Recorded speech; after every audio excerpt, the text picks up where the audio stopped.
Welcome everybody, this is a Division 2 catch-up match between one of the favourites for the title, Division 2 title, Bryan Scholl, at the top of the screen, and the man who has recorded this, Alfonso, at the bottom. You can see the disparity in the points, 74 to 16, so Ivan playing for fun, Bryan playing for a spot in the finals. This is a flashback to prior to rotation. Beaumat Courier, obviously. Vishnu Pyromancer. Apologies, I'm going to have to eat my morning tea and commentate at the same time because I'm a bit pressed.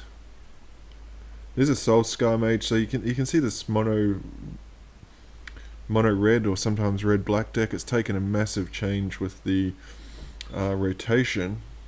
Half these cards are not there anymore. There is still a very viable mono red aggro deck though, but it just looks very different. We'll get a look at that. There's a Wizard's Lightning and a Shock, so super aggressive. We're going to game 2 very quickly.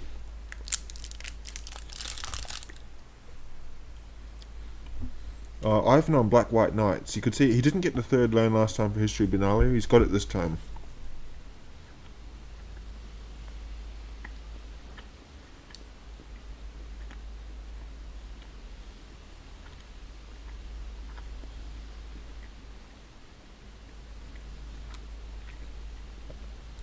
Thopter Arrest there in his hand. It's an enchantment to exile a creature.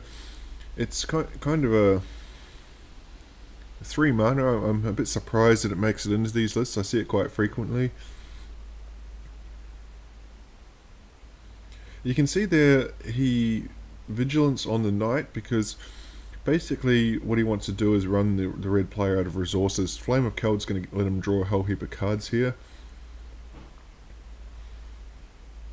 Because when your top end is superior, you basically just trade 1 for 1 early and then get him at the end, and that's a big Ixalan's Binding. It means that, see, he could have traded the knight there if he wanted to. It means that Bryan's playing off the top of his deck, and so when that's the case, of course, there's Hazarets and Chandras. Rekindling Phoenix, and also, although the Thopter's got the Rekindling Phoenix covered, so these are good top deck draws, but I think the Knight's a little bit more explosive as Ivan starts to take charge now. Here's a Chain Whirler. This is a good one. It's not going to do anything. Oh, okay, so he's going to couple it with a Shock, so it's got first strike, so it's going to stop that Knight. Yeah, I agree. I would trade those two off. Wee. It looks like my limited free time is being cut short. My baby is that noise is my baby on the monitor. I'll see how long I can keep doing this.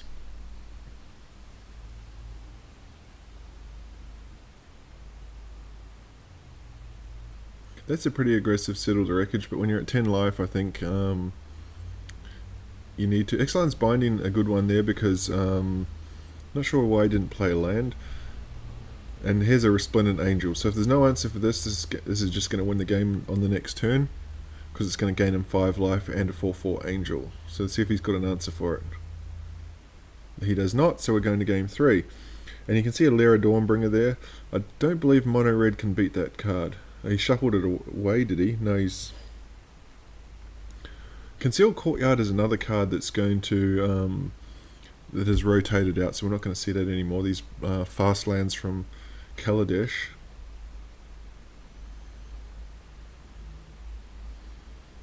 Bryan here just keeping up the aggressive line of just burn. And it's starting to look, if he's got a removal spell for this knight, I don't think that he does, so I don't think Ivan is going to have time to get to Lyra Dawnbringer. No 4-drop though, 1 card left in hand. Now he's got a couple of options here. You can go Resplendent Angel or Ixalan's Binding. Yeah, I think I'd go the Binding as well, because if there's some sort of creature removal on the other side, it would stop that. So he's just got to survive this turn. If he drops this Lyra right here, I think he's got the match.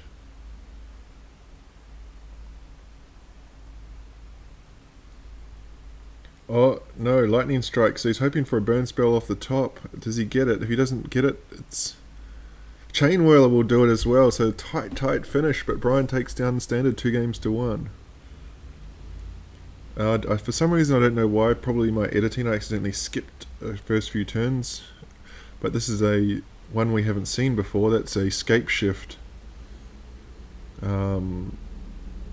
Escape shift mirror. That was a very aggressive use of a lightning bolt there on the 1-1. So I suspect I've never actually covered a scape shift mirror before. You can see the Bloodbraid Elf is going to come down next turn. I suspect this is just going to be a race to 6, which with Bryan on the play, it looks like he's going to get there first. He's found his Velokut. 1, 2, 3. I think he's one mountain short.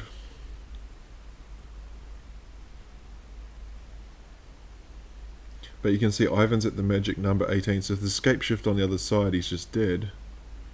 Okay, he's got it from sacking the Tribe Elder. Summoner's Pact for Primeval Titan, so this is how this deck does its thing. I don't think red-green has any answer for a Primeval Titan.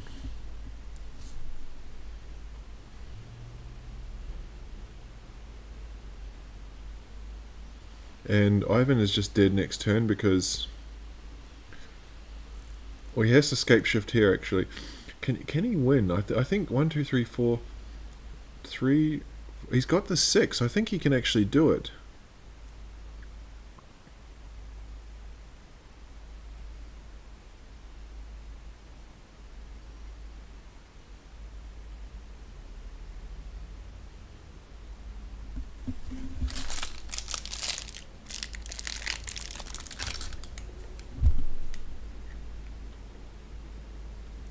I'm just wondering if he could escape shifted there and taken out that Titan. Bryan does have to pay the pack this turn.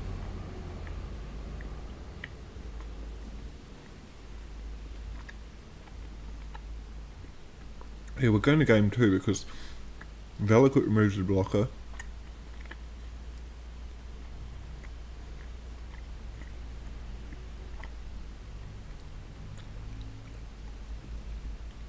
So there's a secure Tribe. That's a piece of ramp, fast escape ramps.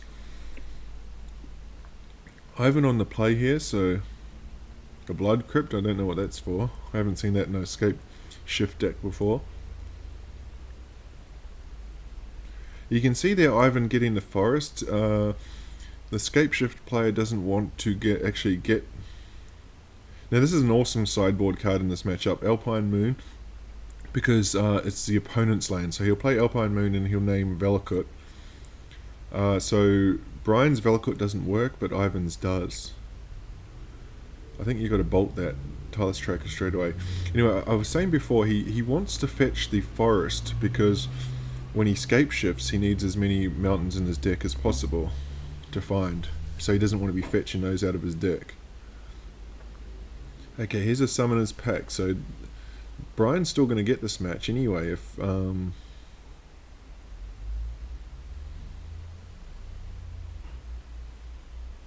Interesting to see 2, 4, 6. He still gets the Velokut. It's not going to do anything though. 1, 2, 3, 4.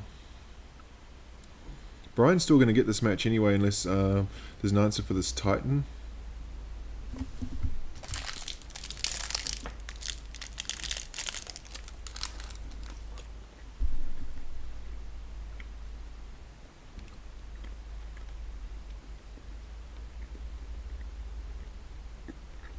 Ivan needs escape shift here.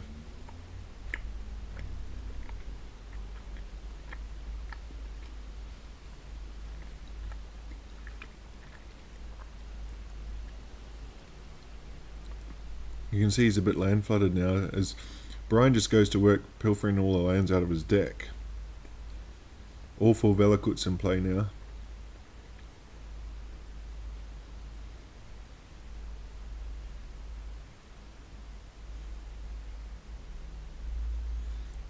Engineered can't work for 6. He's just dead on board here actually.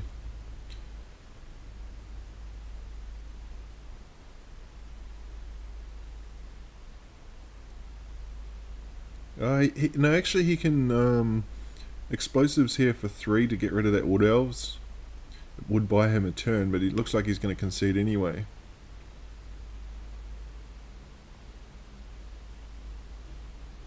Yeah, he can because he's at 7 life, so he can engineered for 1 for 3, get rid of the wood elves.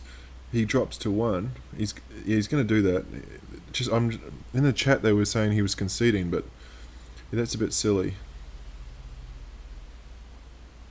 Wait, why did he explosives for 2? That doesn't do anything. Oh, he doesn't have the 3rd color, of course. And there's a Slaughter Games to explain the black source. That'll name Scape Shift, and that's it. There's already lethal on board with him tapped out, so that's just buying an wasting time.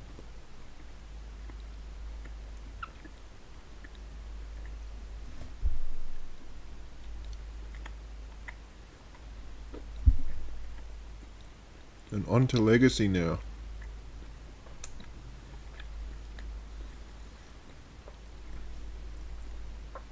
Him to Turak tells us this is Grixis Control, not Grixis Delver.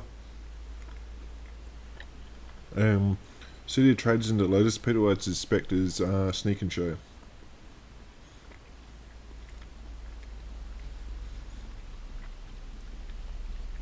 Interesting there, he played out the basic island first, so he doesn't want to play him to Turak on turn 2. You can see he's got these funny lands here that look kind of like a swamp. Underground sea though.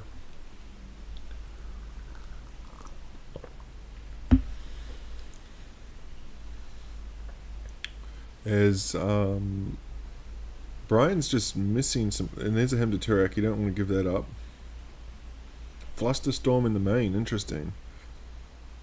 There's a Force of Will on the other side, but he's not interested in playing it yet. I suspect he's more interested in fighting over something. He's going to be able to hard cast a Force of Will next turn, so I wouldn't have gone for that Snapcaster Mage there, because next turn he can play two Force of Wills.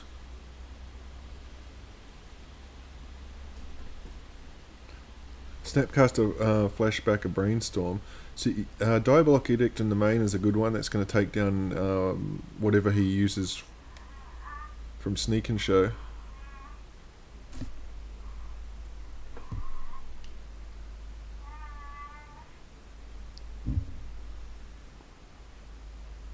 Liliana, the Last Hope in Legacy. So is this gonna? You can see, look at Bryan with the Solitary Mountain sitting there. It's not looking good for him.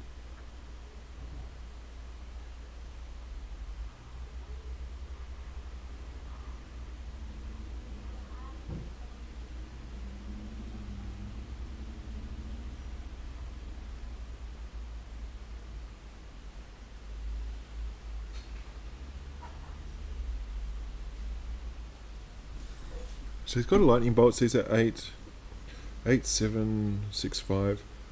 He can actually. Bryan has to do something next turn or he's dead, because Ivan's got Snap Bolt Snap on the battlefield. Well, he's going to go snap him to Turak instead. I think that's not really much point there when he's got 7 cards in hand and he's not hitting land drops. But we're going to go to game 2. Obviously, Bryan didn't see anything he wanted. Wee. Can you please check the girl? Oh, she's a winner. Yeah, I think so.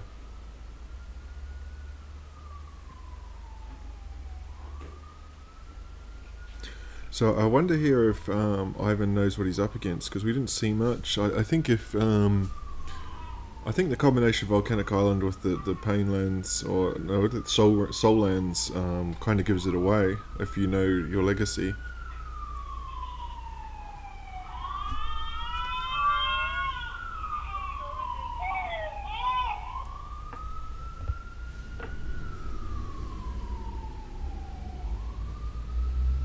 So now he's going to brainstorm of his own, looking for combo pieces. 2 Culligan's commands here in the main.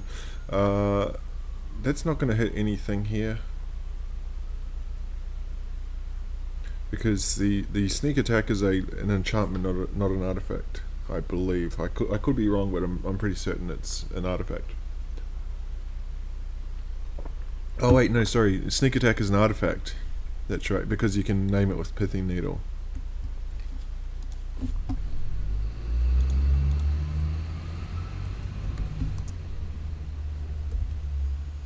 I'm just looking up Scryfall now to double check.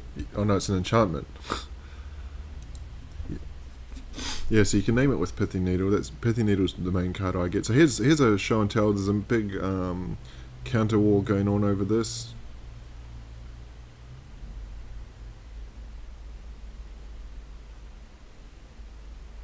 And he manages to pay the tax on the Flusterstorm, so it does not resolve.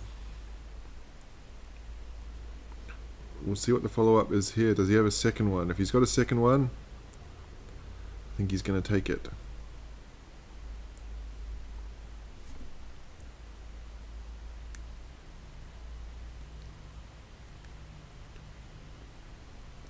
Brainstorm in response to the Colligan's commanders is to find some crappy card that he can discard. But instead he finds a Flusterstorm and counters.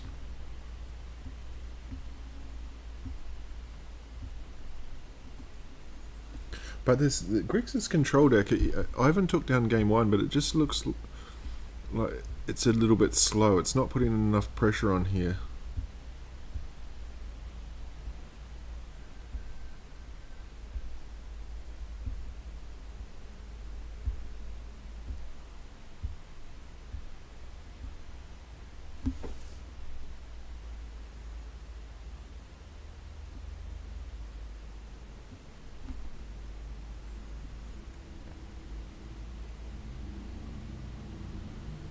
And you can see 2 cards left in hand here for Bryan, but this Sneak and Show kind of has an inevitability about it. Colligan's command is going to make him discard. Engineered Explosives there, I don't really know why that's in. Here's a sneak attack, and he's got the mana to activate it as well. Engineered Explosives, he can't play it for 4, so I don't know what he's hoping to hit with that. Now, I was going 2, 4, 6, Annihilator 6 on the Emrakul, so unfortunately for Ivan, Emrakul does 15 damage, he's only at 15. If he was at 16, then Liliana could have taken care of it if he didn't attack. Explosives for 3, yeah, I can't think of what he can hit with this.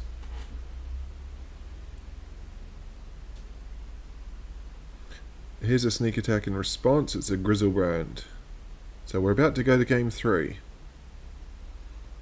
You can see with both players out of cards, and now with 7 cards in hand for Bryan, he can just keep flashing back this Grizzlebrand of sneak attack. And we're going to have a 2-turn clock.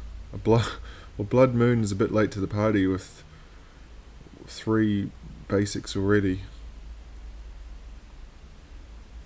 Now, interesting there, he plus the Liliana. He had a land in hand and he plus the Liliana. He could have played the land first and then plus Liliana, just to get the extra mana. 2 City of Traders, but they're basics at the moment. I'm not really sure why. Now, if that Explosives is for 3, he can crack it now.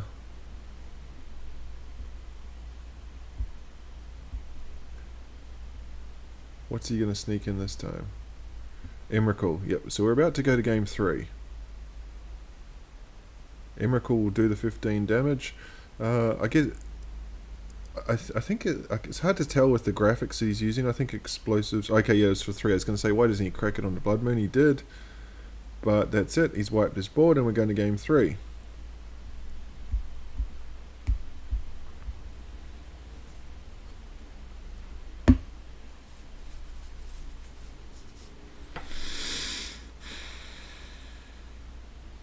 This is not a bad keep. He's got the Force of Will there. The problem here when you're facing Sneak and Show is that they, particularly in a control mirror, they very, very rarely will try and go off without counterspelled backup. And oftentimes they do anyway because they have more resources than you do. So they've got their 4 Chantel, 4 sneak attack. They have to resolve 1, so that's 8 spells. They have 4 Force of Wills plus their counter spells, whereas you only have 4 Force of Wills plus, say, some sideboard, so you got maximum 8 counter spells. So they can even trade one to one, throw out a Chantel, get it countered, throw out a sneak attack, get it countered, and then start to fight over the 3rd and 4th iteration.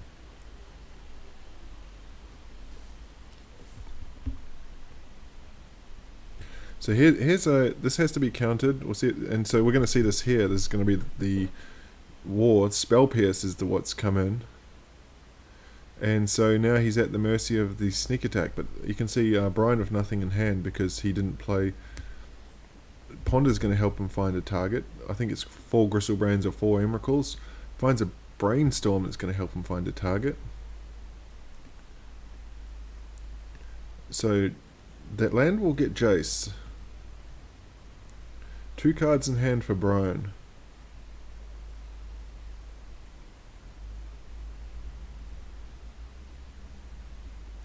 Jace can Brainstorm here.